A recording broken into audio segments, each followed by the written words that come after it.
higayon para mag-top for our prayer meeting, no? And salamat sa tapusa na nag-attend karon. And karon sa di pa ta magsugod, kasi may gusto maghatag sa ilahang pasalamat or experience karon na week. Kasi na may gusto share, kadaugan or gusto mong pasalamatan. Okay? Na ang may kay Brother Riggs.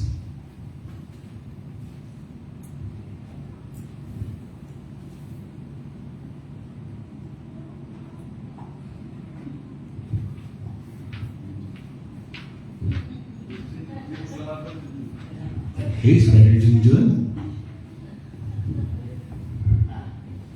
Magaling sa tanan, ulas tanan, nagapasalamat ko na gigaydan ko sa akong buhay na Ginoo.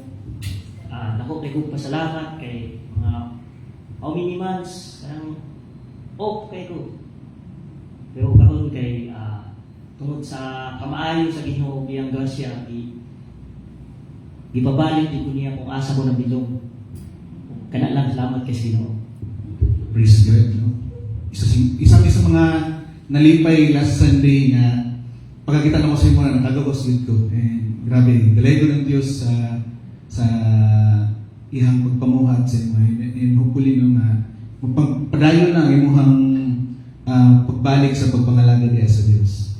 Okay? Isa pa gusto maghatag silang pasalamat or basinay gusto i-share?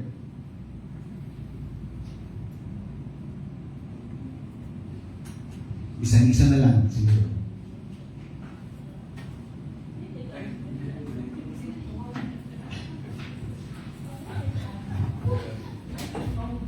Okay, si Sister Angel. What's the ni brother and sisters? Maayong gabi. Actually, daghan kaayo ko gusto ipasalamat and I can't put it into words, Jud.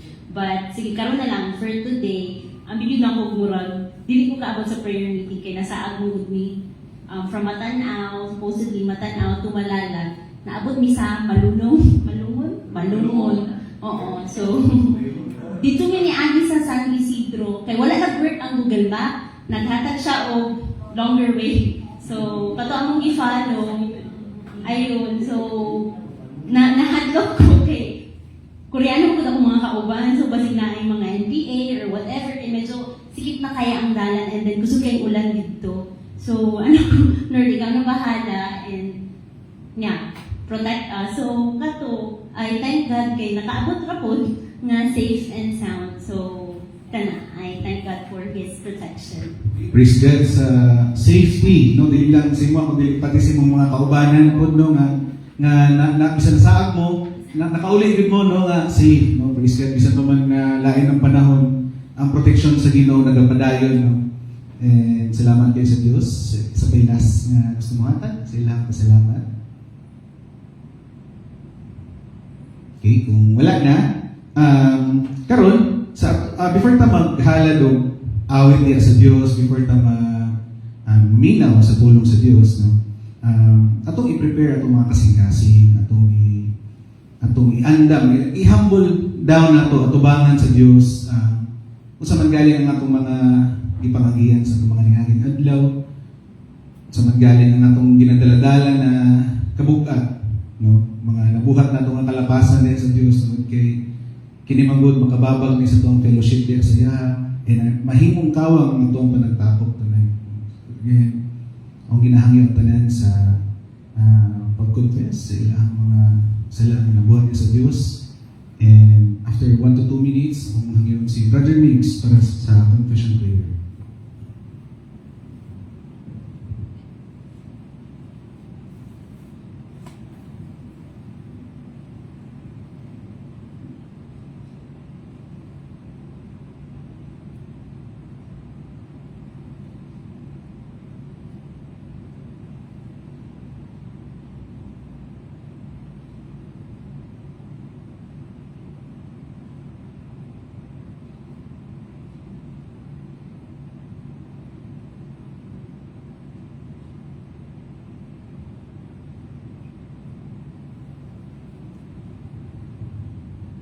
Our Heavenly Father, Lord, we thank you for this wonderful night. First of all, Lord, we thank you for waking us up this morning, Lord God. Pagmata namin, Lord, is something na kinamungkin ko salamatan niya kanina, Lord, for giving us another day. And thank you for the privilege to be here today, Lord God, as we gather today to prayer meeting na po, Lord. O kaning na adlaw, Lord, we're looking forward to this every week, Lord God. We thank you na gipaabot pinimot ng lugar, Lord. And as we start our prayer meeting tonight, Lord God, we offer everything to you. Forgive us, Lord, sa tanan mong salan na buhat yung kanimo, Lord God, sa mga thoughts, sa mga hearts, sa mga words, sa mga action, Lord God, and with everything, Lord, na ang pagkabuhaton, sa batong ka naman pulong today. Help us, Lord God, na ang mga kinabuhi kini, and all glory and honor belongs to you. In Jesus' name we pray. Amen. Thank you, Brother Nick, sa glorifying na pag-ampo. Akong ginahangin ang tanan sa pagpanindog o ako ngayon si Pastor Jonah sa pag-lead sa itong singing.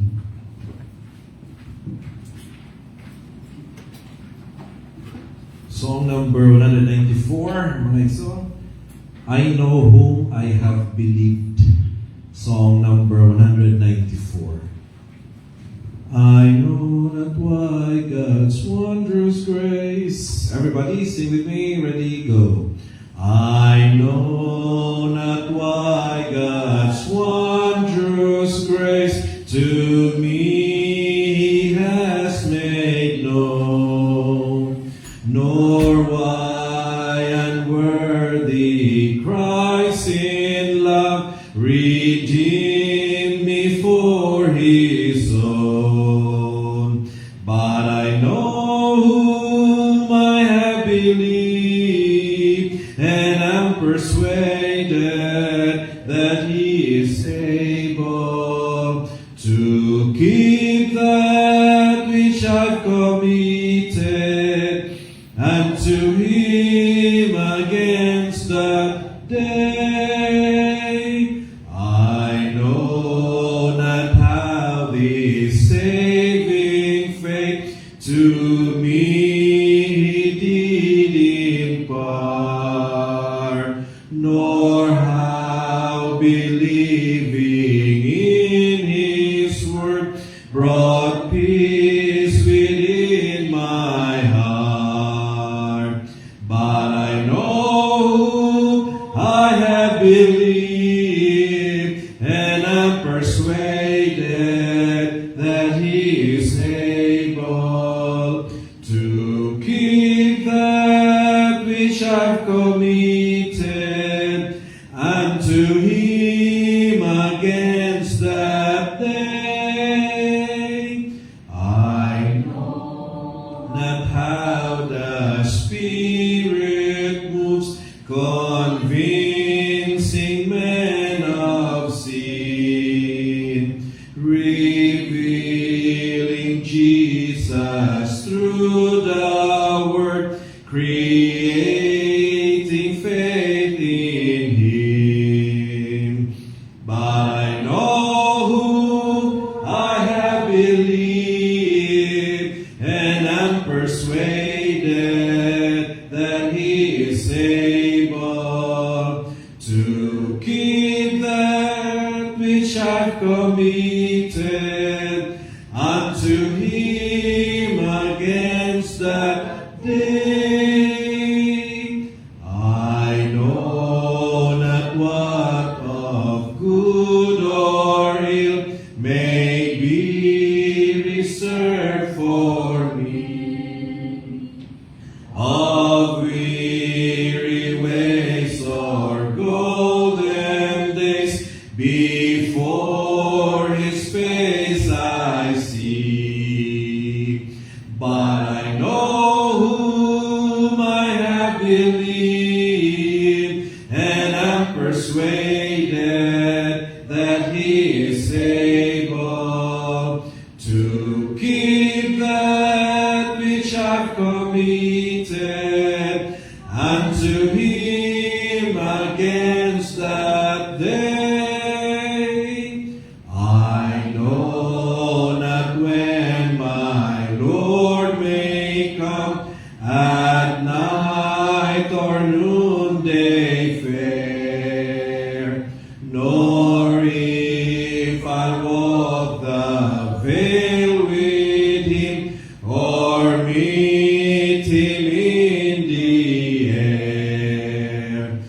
But I know whom I have believed, and I'm persuaded that He is able to keep that which I've committed unto Him against that day. Kuya Ate number Russell. Akong ginahangyo ang tanan sa paglingkod. And akong pagkatawgon si Pastor Paul para sa itong message today. Pastor Paul?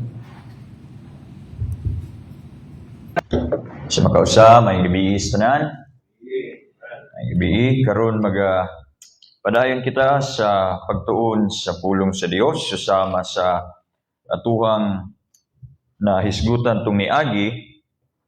Ato ang pagatunan ang mga pangalan nga naa makita nato sa Biblia sa Hebrewan nga pulong, mga pangalan sa Dios. Humanatag hisgot sa bahin sa iyang pagka Elroy, the God who sees, tapos nata sa El Shaddai, and ubay-ubay, naana po tayong mga nalakbitan nga uban nga mga pangalan kay adto nga dili nato siguro mahisgutan yun. Pero karon nga gabi buot na ako nga dadun kamo dinhi sa sunod nga pangalan nga makita nato sa Biblia sama sa ko ang ingon kaniadto. Ang pangalan sa Dios nga makita nato dinhi kay mao ni ang mga higayon kung asa naay gipadayag o gipaabot ang Dios sa iyahang katawhan nga kumbaga laing anggulo sa iyahang pagka-Dios. Naay specific nga kaning attribute nga buot niyang igapaabot sa iyahang katawhan during that specific nga situation. And karon atong tanawon ning Genesis chapter 35, mao na ni ang sa higayon nga kung asa dili ni si Abraham. Tapos nanta kang Abraham tong niagi, karon mao na ni ang higayon nga si Jacob ang maong tawo kung asa nakigstorya ang Dios ug naay gipaabot kaniya sa iyahang katawhan. Genesis chapter 35 verses 1 to 15. Again, Genesis 35, 1 to 15, akong pagbasahon.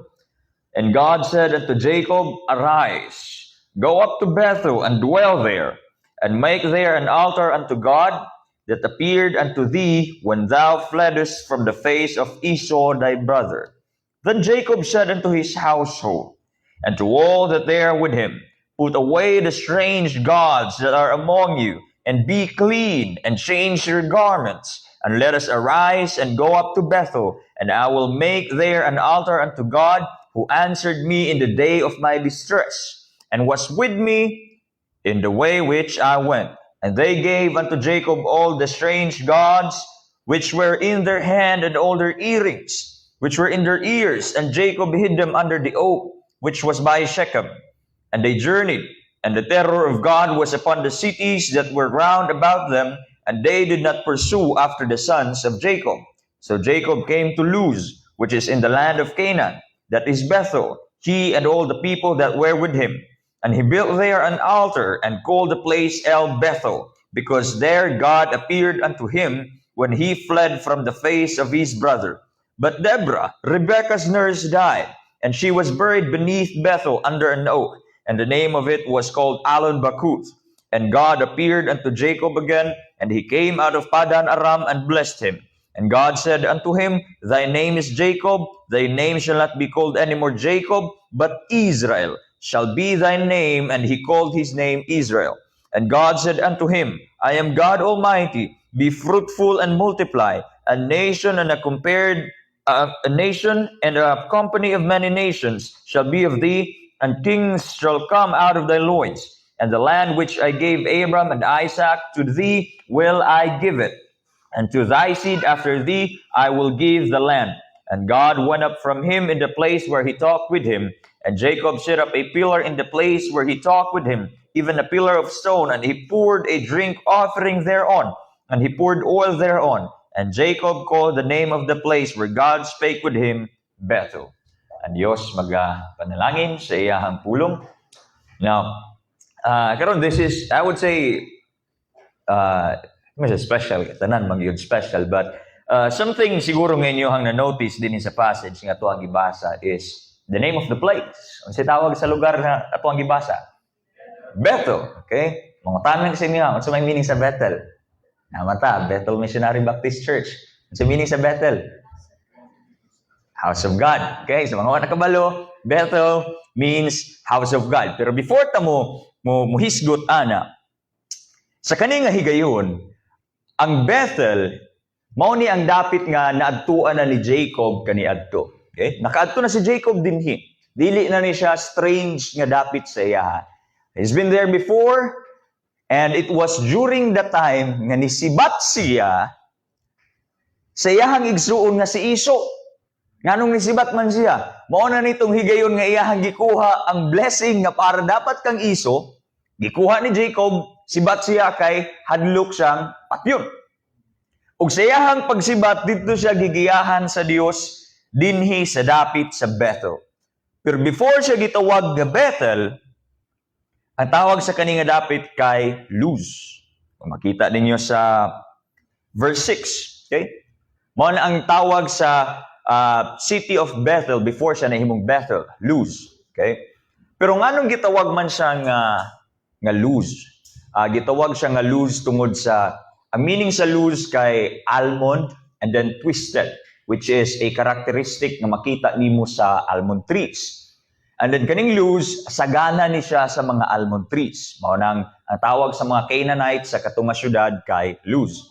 Pero pag abot ni Jacob dito sa katunga dapit, dito nakigstorya ang Dios sa iyaha in Genesis chapter 28, pinaagi sa damgo na ay vision nga gihatag sa iyaha, which kung makadumdum mo, mao nitong higayon nga naay kaning hagdanan. Okay? Naay hagdanan nga gipakita ang Dios kang Jacob, kung asa ang mga anghel nagsakasaka na og basta dito gipakita sa Dios kang Jacob kung kinsa siya, and dito murag same scenario dinhi ang renewal na gihapon sa covenant, ang assurance kana nga mga butang. Okay? Ug tungod kay mao to ang nabati ni Jacob, action siya pangurog, action siya kahadlok, motong niana siya, surely God is in this place. Motong nahimong Bethel ang pangalan sa Luz. Tungod kay sa katunga higayon nga gipakitaan og vision sa Dios si Jacob, nakaingon siya na agyod ang Ginoo dinhi. That's why that place has been called Bethel ever since. Pero human ato, unsanay nahitabo dayon kang Jacob. Ni langyaw na siya, bisag asa na siya nga dapit ni adto, ug kadumdum mo sa isa sa mga very kuan nga story kang Jacob kay mahitungod sa iyahang kaminyoon, di ba? For 7 years nga naghago siya niya. Human sa 7 years kinsa na iyahang gikuan? Kinsa tong iyahang gihaguan para minyuan unta after 7 years nga panaghago? Si Rachel. Ang problema si Rachel manghud. Niya sa ilahang customary, di man na pwede ngang manghud ang mauna. So giilad siya sa papa ni Rachel niya ang nahitabo sa katunga gabi ang magulang ang iyahang gipadulog kang Jacob. Kinsa?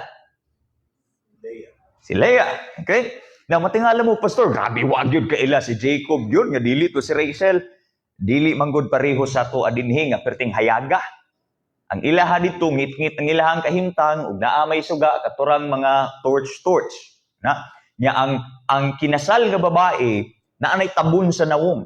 Mao nang dili gyud mailhan og kinsa.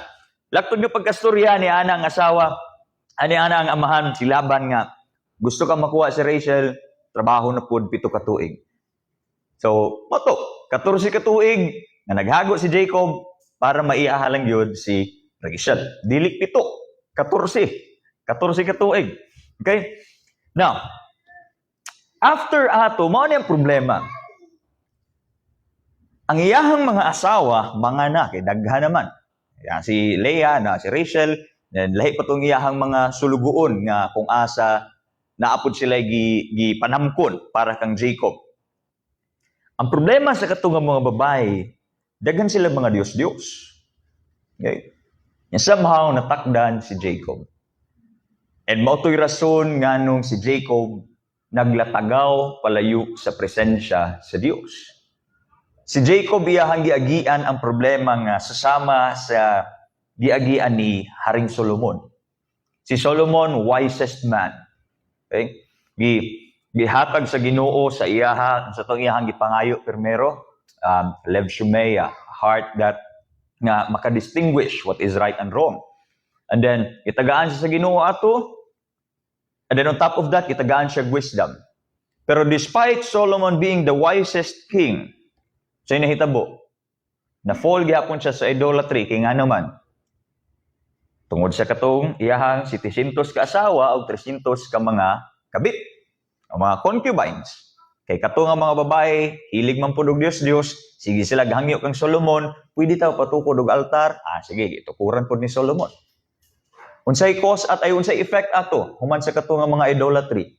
Natunga ang Israel. So kung muingon mo, pastor, gipasagdan raman to sa Ginoo, wa man nasuko ang Ginoo sa sala ni Solomon. Suko oy, mao tong natunga ang Israel na anay northern ug southern kingdom tungod to sa idolatry ni Solomon. Na mabalik ta dinhi kang Jacob. Naglatagaw sila, especially dito sa area sa Shechem, okay? Kauban ng mga Diyos-Diyos. Bit-bit nila mga Diyos-Diyos. Gani man si Rachel iya panggikawat ang Diyos-Diyos o katong mga statwa sa iyahang amahan. Pero sa isa kahigayon, si Jacob gitawag sa Diyos. Muna to sa verse 1. God said unto Jacob, "Arise, go up to Bethel, and dwell there. Make an altar unto God that appeared unto thee when thou fleddest from the face of Esau thy brother." Natay lima kabutang nga tan-awon dinhi nga makita nato kung giunsa pagpadayag sa Dios ang iyahang kaugalingon kang Jacob. Okay. Unang-una, first thing that we need to understand in this passage is this. Luyo sa higayon nga si Jacob naglatagaw, luyo sa higayon nga si Jacob didto naglaroy-laroy sa iyahang pagpakasala sa iyahang mga Diyos-Diyos. God has called him into restoration. Wala man niingon nga si Jacob ang niduol sa Dios. Naa man ni si Jacob tunga-tunga sa iyahang pagpakasala. Pero unsay gihimo sa Ginoo? God said unto Jacob, "Arise, go up to Bethel, and dwell there." In our restoration, sa luna sa atong pagpakasala, kanang tinguha nato nga mubalik sa Dios, it's not because of us. It's because of God calling you nga mauna ni higayon nga mubalik na ka. Dili na ikaw, dili na ako, dili na ang imong experience, dili na tungod kay naglisod na ka unsa ba. That is God calling you to go back to Him. Manang bisag unsa nga higayon, bisag unsa nga kalisod, bisag unsa na nga pagpakasala nato, if you are really part of God's people, He will really call you para mabalik sa iyahang pundok. Susama ni Jacob, daghan na ning mga Diyos-Diyos. Pero unsay gihimo sa Ginoo, iyang gitawag si Jacob, "Arise, go to Bethel." Unsa gay ning Bethel? The house of God. Kay nga naman, asa day naglaroy-laroy ni si Jacob di ay? Sa Shechem, sa mga kalikbit nga mga syudad, kung asa puno og mga pagano nga mga Diyos-Diyos. That's why whenever we are in our sinful state, and then bation nimo nga murag panahon na gid nga mobalik, and that's not you. That's God calling you into restoration. Pero kani, dili lang ni basta-basta nga restoration. Tinuod, we can come as we are. We can come as sinners before God, no? We can present ourselves as dirty as we are. We can come before Him for cleansing, for restoration. Tinuod na. But then there's something here nga gihimo ni Jacob nga kinahanglan pud natong kaning tagaan og bili, importansya. Verse 2, Then Jacob said unto his household, and to all that were with him, Put away the strange gods that are among you, and be clean, and change your garments, and let us arise and go up to Bethel, and I will make there an altar unto God, who answered me in the day of my distress, and was with me in the way which I went. And they gave unto Jacob all the strange gods which were in their hand, and all their earrings which were in their ears, and Jacob hid them under the oak which was by Shechem. Kung sa'yo nahitabo din na preparation, na consecration. Once God calls us to go back to Him, it is true nga we can come as we are, but we need to be spiritually prepared as well. Nga kung unsa man katong sala nga dito ta nahimutang o dito ta gitawag sa Ginoo papalayo o pahawa, kinahanglan biyaan na nato na. Sama ni Jacob, naa siya sa luna sa iyang pagpakasala, tunga-tunga sa mga Diyos-Diyos, pero pagtawag sa Ginoo nga balik na unsa gihimo ni Jacob, gibiyaan niya katong mga sala nga nagkupot sa iya. Pastor, pwede ra siguro ta muduol kay grasyahanon man Ginoo, pwede lagi. Pero ayaw bitbita ang butang nga nagpalayo sa imuha sa Dios. Ayaw bitbita ang butang nga mao'y nahimong rason kaniadto nga ikaw nahibulag kaniya. Kanang butang nga nagpalayo sa imuha sa Dios, once gitawag na ka sa Ginoo, biyain na. Biyain na. There's spiritual preparation, and not just for him, even for his family. And that's the third thing nga makita nato dinhi, his leadership. His leadership. Iyahang gilid ang iyahang tibuok ng pamilya in spiritual restoration, in spiritual preparation. And this is a very important task nga gisangon gyud sa Dios sa mga amahan. Manang mga amahan nga naa dinhi, remember that the leadership in the spiritual sense kay mas mag-take effect siya if ikaw nga amahan mao'y mangulo sa pag-lead sa imuhang pamilya in spiritual consecration, in spiritual restoration. Dili man sa pangunsa, no? Pero tanawa god. Kung ang asawa ang maningkamot nga magsigig dani, nga manimba ang panimalay, ikumpara na sa kung ang bana ang magsigig dani. Tanaw ninyo, asay mas effective? Somehow, ang bana gyud. Nga naman, dili tungod kay mas weak ang babae, dili tungod kay wag gyud mahimo ang babae, but because God has really placed the spiritual leadership sa mga lalaki. Now, this is not something against sa mga babae. In fact, this is an encouragement para sa mga lalaki.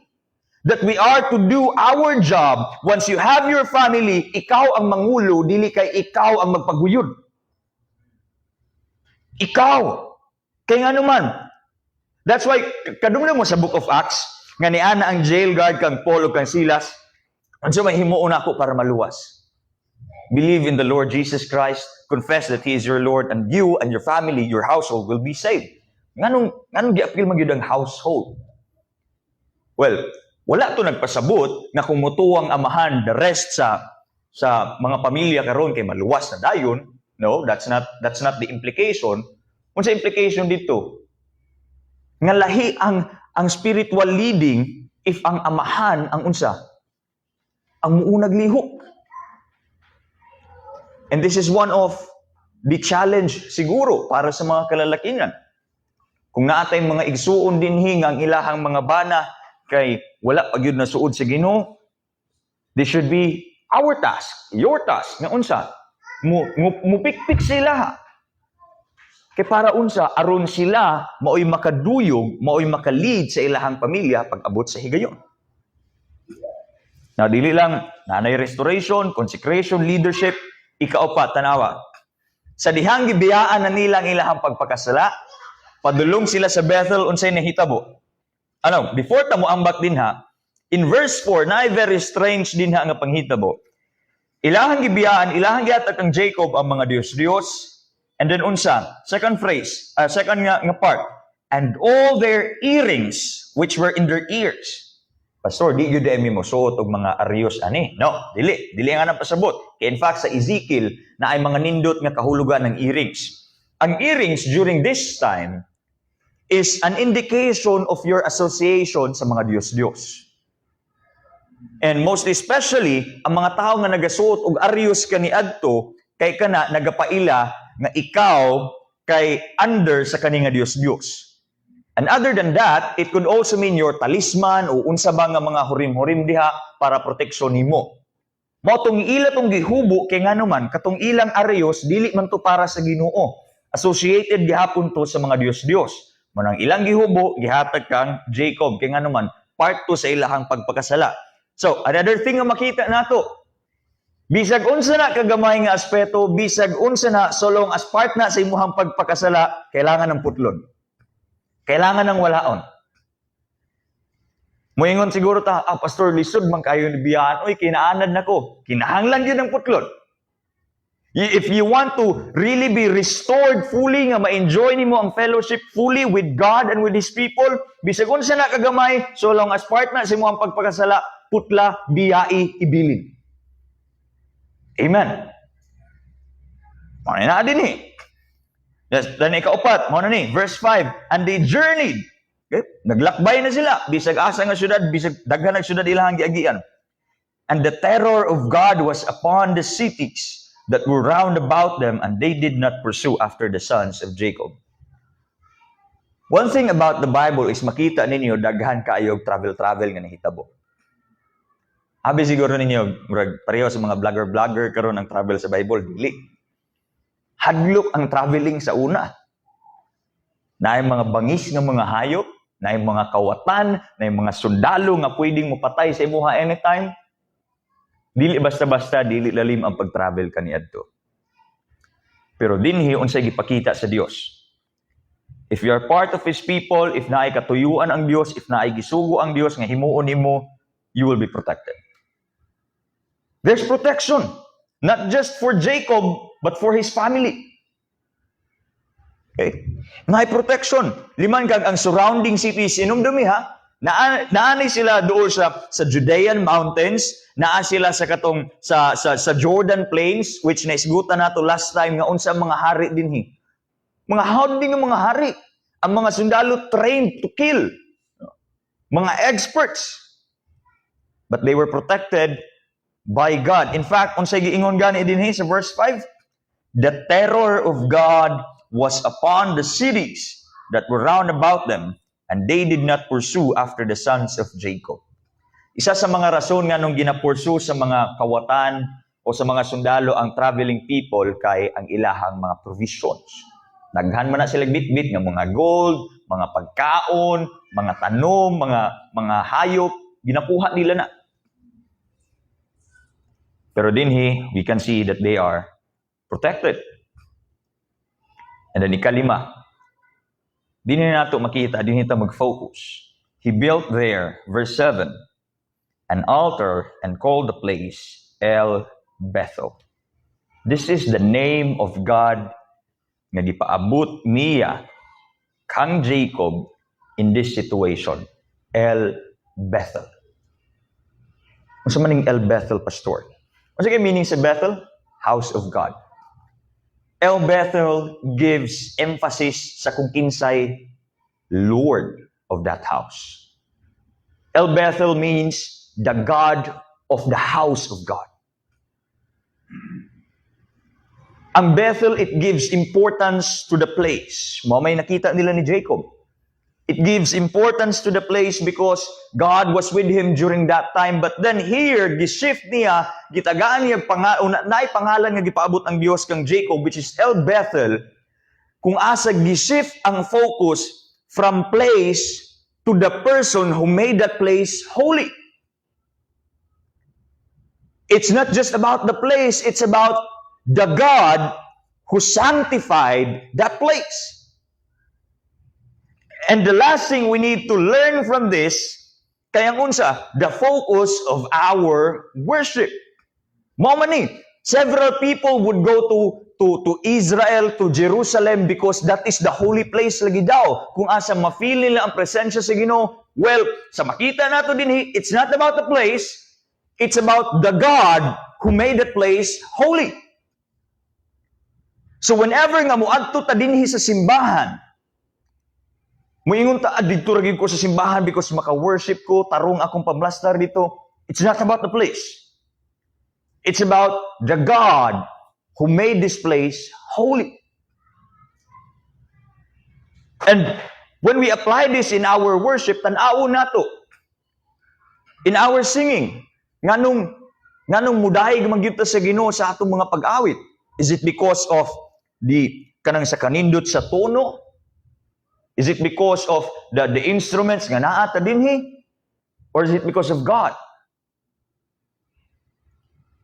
Isa sa mga sipiat nato as Christians, especially if dugay na ta, isa nga tuang pagdaig sa Ginoo sa kanang Sunday nga context is nakadepende sa outside factors.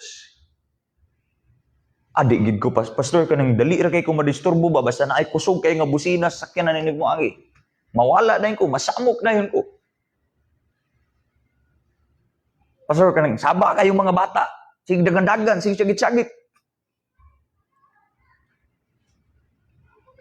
Nganong nag-worship man ka?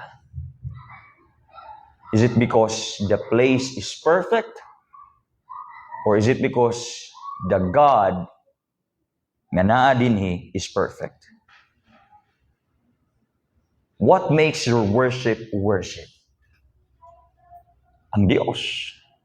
Dili ang lugar, dili ang tao, dili ang instruments, dili ang kanindot sa dapit. It is God.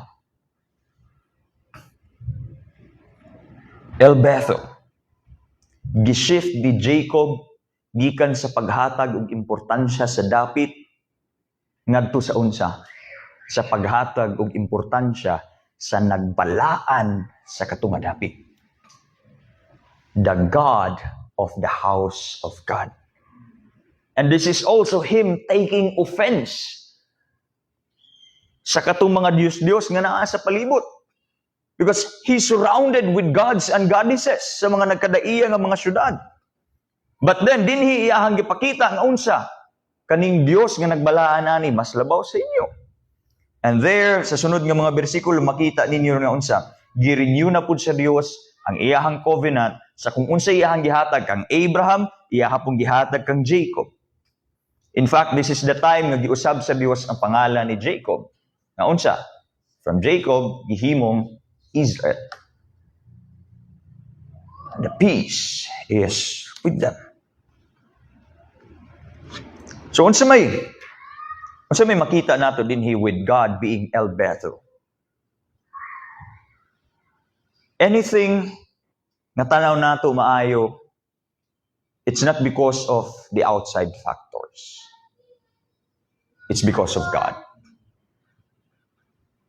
Pag-adto nato sa simbahan, ma-appreciate nato ng building nato, ma-appreciate hapsay atong pamplastar dinhi because of the aircon, nindot nga bangko, tanan hapsay limpyo.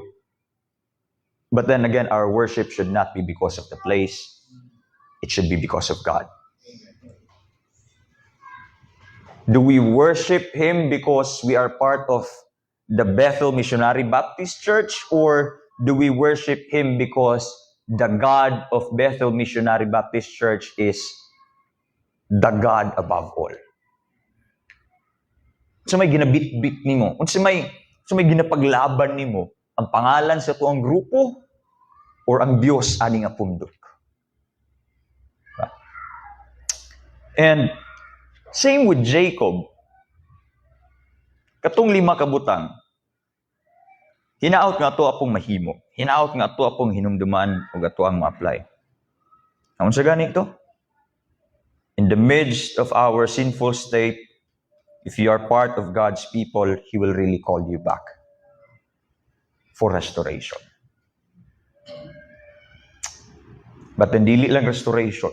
We need to be spiritually prepared anything attached sa ato ang mga Diyos-Diyos, sa ato ang pagpakasala, we need to cut it out sa ato ang pag-approach sa Ginoo. And the leaders of the family nga naa dinhi, you are called to lead your people paduol sa Dios. They are your responsibility. Imuhang asawa, imuhang mga anak, ang inyong mga tauhan sa inyong negosyo, ang imuhang kauban sa trabaho nga ubos nimo, they are part of your responsibility. And isa sa assurance nato is, sa ato ang pagpaduol balik sa Ginoo, daghan tag kailangang isakripisyo. Daghan tag kailangang biyaan, but rest assured, same with Jacob, God's protection will be with us. And then sa katapusan, hinumdumi that the reason we worship God is not because of the feeling, the factors outside, but because God is God Himself. He is El Bethel, the God of the house of God. Amen? Diyos, magapanalangin sa iyang pulong, magaputa, Ginoo, salamat inyong nga kahigayunan, ikaw padayon nga magatudlo ka namo sa kung kinsa gayud ikaw, hinaot pa nga kinipulong nga muang nakatunan karon nadungog. Adunay kahimuan, ilabi na Ginoo sa among pag-ila kung kinsa ikaw, itugot nga among pagdayig, pagtuon sa imong pulong kay nakasentro sa kung kinsa gayud ikaw, unsa ikaw dili sa kung unsa ang mga butang nga naa sa among palibot. Sa higayon Ginoo nga maanaa kami sa among pagpakasala, hinaot pa nga amo gayong madungog ang imong tawag balik nga kanimo, ug kami dili magmagahi, dili unta magmatigang among kasing-kasing. And I pray, Lord, nga kami mamahimong willing nga i-let go kung unsa man katong mga butang nga naggapos kanamo. And I pray, Lord, nga ikaw mag-assure sa amuang kasing-kasing that you are always with us sa amuang journey pabalik nga na kanimo, and journey o Dios uban ikaw, your protection is always with your people. Salamat Ginoo niini, and itugot nga dili namo kini malimtan sa among padayon nga lakaw isip nga Kristohanon. Dalayon ka sa walay katapusan. This I pray in Jesus' name. Amen and amen.